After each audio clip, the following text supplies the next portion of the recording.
Podium is proud to be sponsored by Morton, which is right at the forefront of innovation when it comes to sports fueling. And it is, of course, that time of year again, road race season. We've got 4 marathon majors between late summer and the end of the year, and some big events elsewhere too. And to help you along the way, Morton's new improved drink mix should be one of your go-tos. There's 3 versions, and if you've tried it before, well, give it another go, because the mix is now less thick, so easier to drink. It dissolves quicker too, and you don't need to worry as much anymore about its hard water tolerance. Podium listeners can get 15% off as well. It's a one-off code. Just head to morton.com and enter the code PODIUM15 at checkout. It's valid on all items apart from bicarb, and all the details you need are also in our show notes. This episode of Podium is brought to you by Tracksmith, the New England running brand that lives and breathes athletics. Whether it's track and field, road running, cross-country or road racing, Tracksmith supports runners at every level. From club events to aspiring pros through the amateur support programme, helping athletes reach their elite dreams or run their personal bests. We think you'll love Tracksmith's clothing and footwear range. It looks great, it's built beautifully, and it helps you perform to your best too. Listeners to this podcast can get 20% off their first Tracksmith purchase with the code PODIUM20, all in caps, all one word. That's PODIUM20 at checkout. The info's also in the show notes, so go check it out.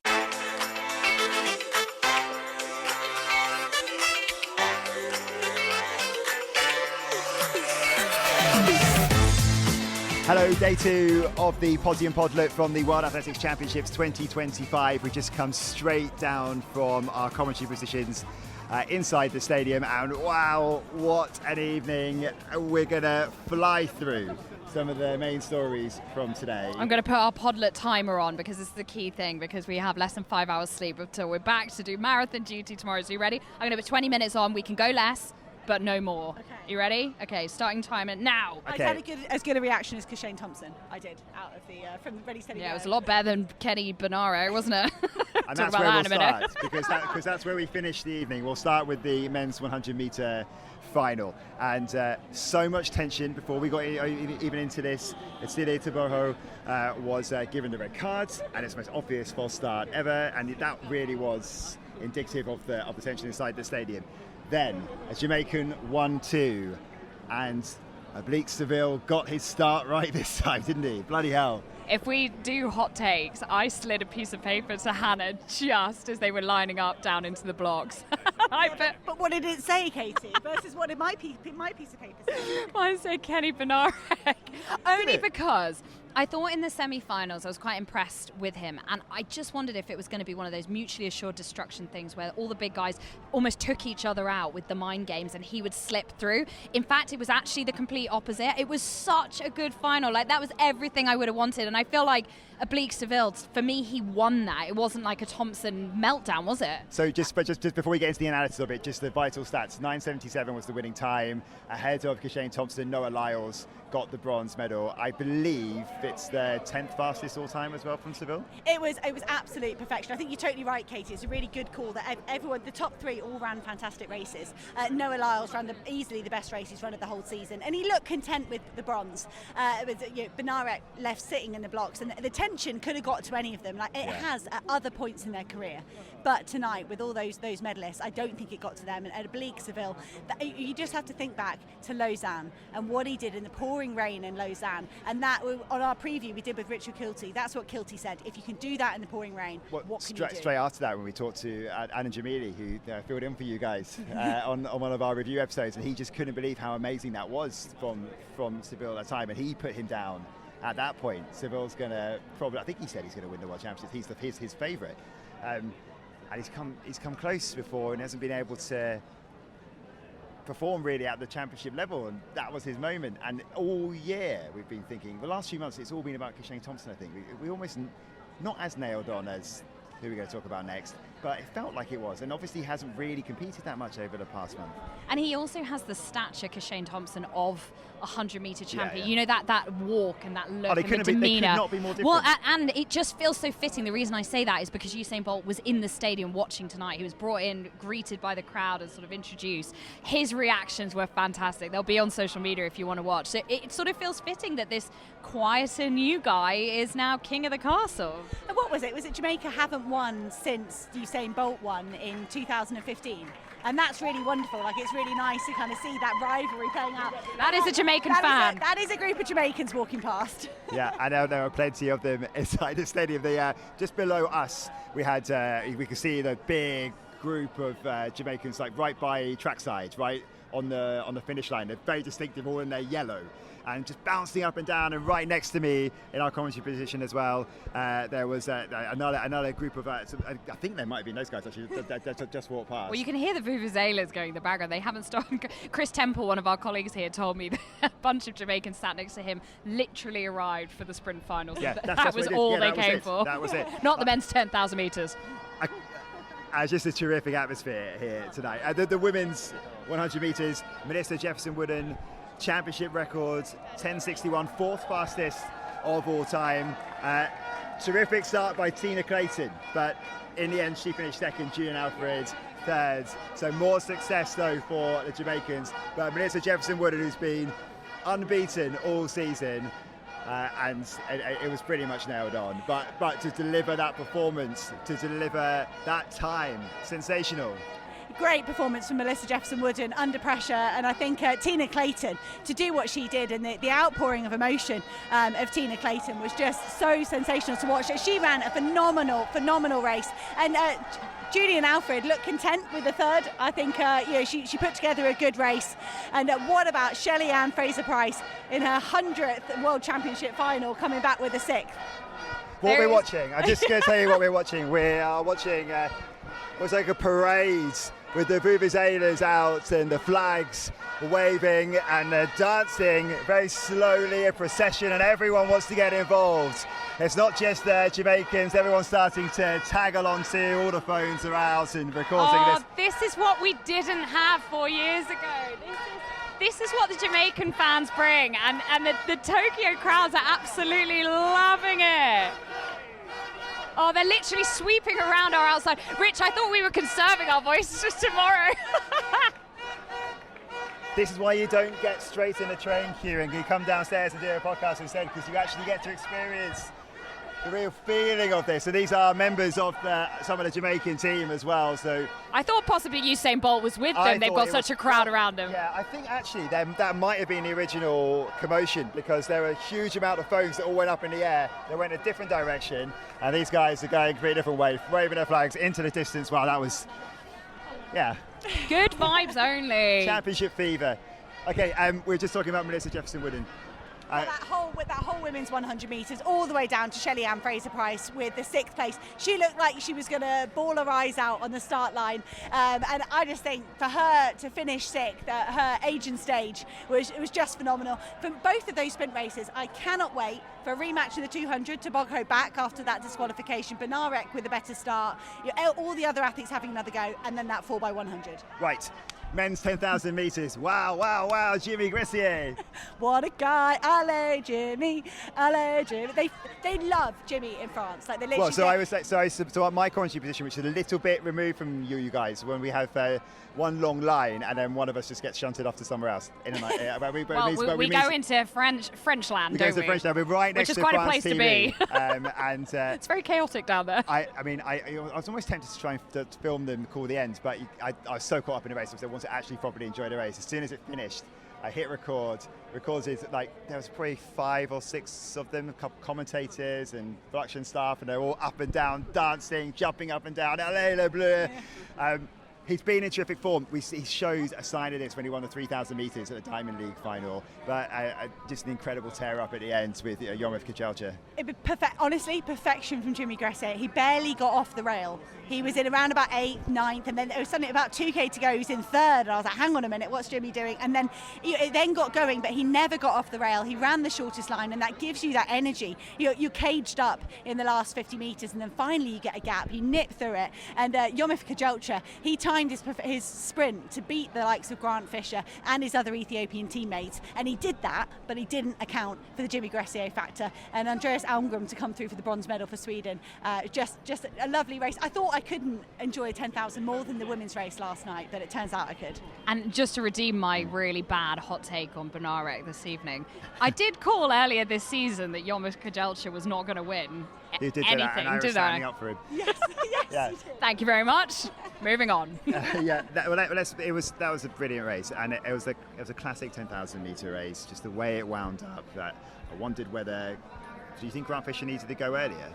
If that's the only way, because when it comes down to a sprint, then it didn't play into his hands. I think what screwed up Grant Fisher was Almgren kind of doing what he was going to do. Getting in the way. I think he tried to make a move several times, didn't he? But he kept on getting I blocked think off. Almgren wanted to control that last 2 kilometres, and he really did. And the Swede, I think he did that thing where you do just enough to persuade everyone that it's going fast enough. And I think Grant Fisher, he probably needed it to be half a second a lap faster for those last 6 laps, and then he would have been all right. But he just didn't get the job done. There were 13 at the bell, 13 of them at the bell, and that's mad. Let's stay with the finals before we move on to other talking points. I thought from this morning, because there's a lot to talk about from this morning. 2 field finals tonight.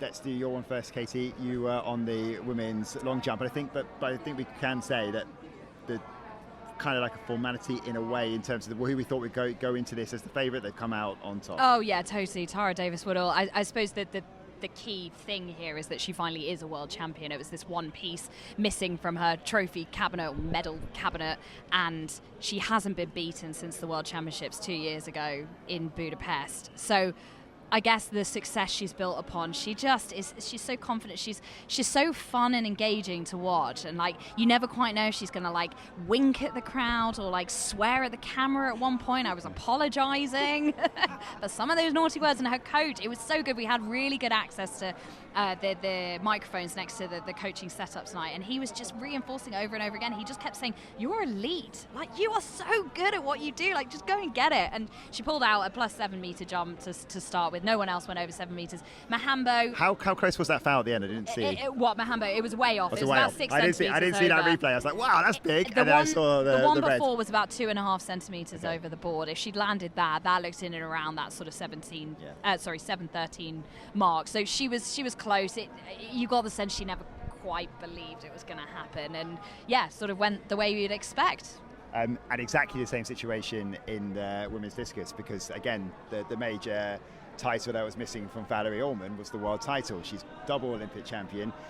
First Olympic title was inside this stadium here in Tokyo, so she gained inspiration from that. I was on that final, and she led from start to finish. Never looked like she was going to be under threat at all. Johinda von Klinken was second, but she had to pull out a season's best just to get anywhere near her at the start, and she was just never going to threaten. And I think I could see from Ullman at the start, she controls these events a lot of the time, and she usually really takes it in her stride, but today there's so much pent-up nervous energy. She could not stay still. She can be a little, not as much of a jack-in-the-box as Tara Davis-Woodall can be, but she was this real bundle of it was stressing me out. She was, she couldn't sit down. She was tapping her legs all the time. She was just pacing. She couldn't stay still. And when she threw that first big enough throw, that was good enough. But that would have been good enough anyway. But the second one for the penultimate throw, which basically sealed it, that took it away from everyone, close to 70 metres. I think that then the relief that you can just see it, just real massive weight off. So she's completed it. So Valerie Ullman winning gold, and so two Americans with very similar aims tonight have achieved those gold medals. Okay, Just before we move on to this morning, Gianmarco Tamberi not qualifying in the high jump, and he just said it hasn't been clicking. There's lots going wrong for him. It was lots going wrong. Apart from having a beautiful new baby, everything else. He just seems to physically, he doesn't seem to be able to get it together this year, which is a real shame. And I was remembering we have that interview with Hamish Kerr we did a few weeks ago that's up on the podcast platform that you can go and enjoy. And I remembered him talking about how he nearly didn't qualify in Paris. And I kind of put that to the back of my mind, as you do, because he's Olympic champion. And suddenly here we are again in the high jump qualifying. But Hamish Kerr bossed it, but you could see the tension in the men. It took kind of 2:25 to get the final, but all the other favourites were fine. It was just Tamberi, unfortunately, who we lost. The 400-metre heats today as well. Charlie Dobson through. Matthew Hudson-Smith needed to go through as a time qualifier. We haven't seen him for a little Is while. that a worry? Because I only saw him cross the line. I was a bit busy at the time. Yeah. He looked a bit fatigued. I saw the replay and he was, to me, didn't have much in the last 50. Because normally he does this thing where he might blast the first 200, cruise the top bend, and he gets that wrong sometimes, and then he has to try and step on the gas again in the last 100. But he looked like he was going full gas the whole way, which I think is reasonable. There's a lot of recovery to the next round, so I thought, okay, he's not raced in a while, he's having a go. And that last 60, there was nothing in the tank, and I'm really relieved he gets another go, and I hope we get a different Matt Hudson-Smith the next round. But he didn't look as good. The Americans look fantastic, and so from a British perspective, bit of concern there. Dobson looked like he was just doing enough to qualify, but Hudson-Smith looked like he was struggling. Sydney McLaughlin-Lavroni, Sarah Nasser, and Mary Lady Polino. So you say that, but I think you missed looking Nasser. decent. I think you started doing the long jump. Oh, was that? I couldn't believe someone made 49.4 look like that from Sydney. Was she second fastest qualifier? And Nasser did 49.1. Okay. And it was just, she just ran away from it. And it was a race of two halves. Those that were tired from the mixed relay yesterday, like Bukowiecka and Klava, and the likes of Nasser and Paulino as well. She didn't bother. Paulino wasn't peacocking at all. She just won her heat. She was very content. Amber Anning through? Yeah. Any other Brits? No. Okay. Let's move back to this morning, the men's 1500 metre round one. And look, this is the race that so many people are looking forward to in the final, but we've already had enough drama. What on earth happened this morning? Jakob Ingebrigtsen, did he describe it as just terrible? Terrible. I mean, I called this one on commentary just in the sense that, I don't know about you guys, when he does the lane lineup, usually without fail, he does the single point of the index finger to the sky, essentially saying number one. He didn't do that today, and it was the most nervous I'd ever seen him look. He was dialed in, but there was no confidence about the way he was running, and I thought he just looked flat and he looked quite heavy, and I said it in commentary from the start. And Chris Temple, who I was working alongside, he disagreed. He said, no, this is peak Ingebrigtsen. He's just going to hold the bend and he'll come through, and he just didn't have it. And it makes me a bit sad, actually, as I seem to be the sole sort of Ingebrigtsen mega fan in Great Britain. Oh no, you're joining me. Okay, I'll take that. Hannah's giving me faces. Just for what he brings, and I think the storyline of the two silvers over the last couple of editions, but you'd want him to be mega fit. So it's such a shame. It's a massive shock, although is it really? And it makes me a bit sad for the 5 as well. Yeah, he thinks he's fit for the 5. Yeah, but I think I believe him. I do believe him, because there's no reason to lie about that. He's come out and just said it was terrible. Yeah, he barely did any interviews, but he said it. He was terrible. He wasn't in shape. He gave it a go. But he actually feels confident, a little bit more confident about the 5,000 metres. He's going to line up in the heats. And as long as that Achilles is all right off today, he's going to line up. He's come all the way here. I think he said no issue with the Achilles. Good, it's just time. Good, and that's good. It's just the time that he's lost. But he seems to think it's just the pace in his legs. He doesn't have that 1500 metre pace. It's a change of pace as well. I didn't get to watch we didn't get to watch these 15s in depth because Rich and I were doing the marathon at the time. But a change of pace you needed. It was only 3:36. Commentating on the marathon, yeah. Not, did I say running? Yeah, well, they're just doing it. Just doing it. No, just commentating. But it was only 3:35 for the win, so I can assume it was a massive burn. There was no change of pace. The race went off so quick. He was left behind, but not in that way that you felt he was dictating from the back. You know, that style he normally has. It just felt like he was playing catch up for me anyway. Courage in that same heat, right? He fell and couldn't make it up the distance, and yes. Jake Whiteman won that same one. So there's just a lot going on. We lost Aberdeen Halves as well. Yeah, one of the fastest in the world this year. Yes. Peaked too early. That was a lot of people have been mentioning that. I mean, maybe whether he would have been a contender, I don't know, because that blast through Paris was such a strange race, wasn't it? It kind of felt like a bit of an anomaly. We lost the Aussie as well. Cam Myers. So but still as open as ever. Josh Kerr's through nice and comfortably. Neil Gourley's also Jake through. Whiteman. We lost Elliot Giles. We did, yeah. This is our 3-minute warning, by the way. Those are just the heats. And so we've got a lot to come. Very exciting. Let's move on to do you want to talk about the women's 1500 metre semis quickly? Because those were tonight. The second one felt a bit chaotic to me. I literally just came off air for the discus, and there was all sorts of pushing and shoving. Lots and lots of pushing and shoving. I think Lyndon Hall, perhaps the only surprise one in the first heat, not to Nikki get Hiltz through. and Jessica Hull were getting in each other's way. Yeah, it was. I think from that second heat, no, I think you do. Everyone can run 1,000 metres. Doesn't matter what pace you're doing it, and they're all there, and they're all desperate to get in the top 6. I don't know. I haven't double checked. I wouldn't be surprised if we saw at least Vessel, the German, from the second heat get advanced by the track judges. I think we could have more than 12 women in the final. There's nothing majorly wrong. Bless you. If you heard that man do the massive sneeze. I thought it meant to be quite nice. Everyone's really nice and polite on that, but that was definitely on purpose. We don't like that, guys. No, Why manage Japan so far? One man in Japan I'm not a big fan of. Number one for how many days have we been here? 6? 5? 6 days? Absolutely no idea. But yeah, I think there could be some there could be some appeals being launched in that second semi-final for the women's 15. Right, let's finish with the marathon, which was the first event of the day. This was brilliant. It was such a brilliant end, and it was a real slow burn. So really hot conditions today. The sun stayed away for most of it. It started in the sun, then it went a bit overcast, but it's so hot and humid, and basically all of the runners have talked about how difficult it was. I think Tigist Sifa said afterwards it's harder than the world record. I don't know whether she was talking about the Berlin world record or the women's only world record she had in London, but either way it's the hardest race basically she's ever run in her life. All came down to a sprint finish on the track. A real tear-up between Peres Chepchirchir and Tigist Asifa, and I thought on around the 200 metre mark that Asifa was going to take it, but Chepchirchir found something and just burst on that 100 metre like a woman possessed. My reading of it was that she gave a little burst in the back straight, because everything reading into that situation would be that the Ethiopian Asifa, former 800 metre runner, is going to have the edge on the track as well. It finished in the stadium, and I thought that Chepchirchir put in a little burst in the back straight, almost to throw her off, and then saved it for that last push in 150 to go.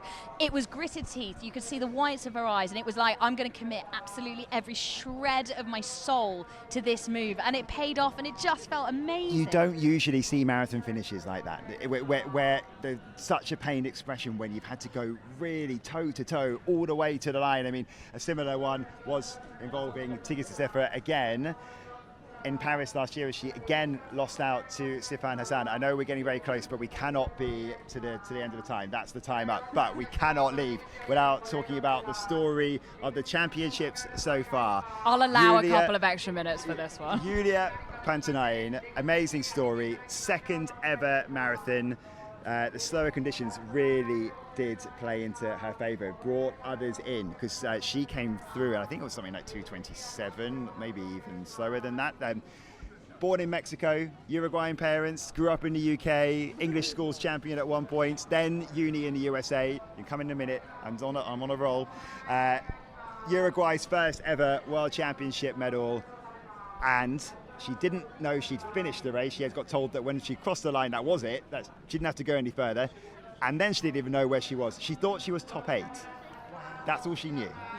Yeah. And she said that in a marathon or a road race generally, they're telling you roughly where you are if you are one of the leaders. Your position 2, your P3, P2, or whatever.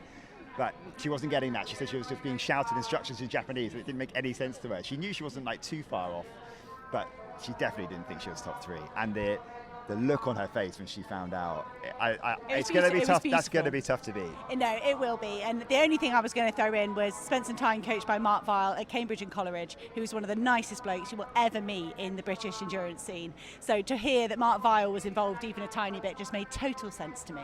Can I just sign off then with this quote from Patanayan, who said, "I would love to be an example for young girls in South America so they can see that everything is possible. It does not matter where you come from. All you need is a pair of shoes. I only started running at the age of 16.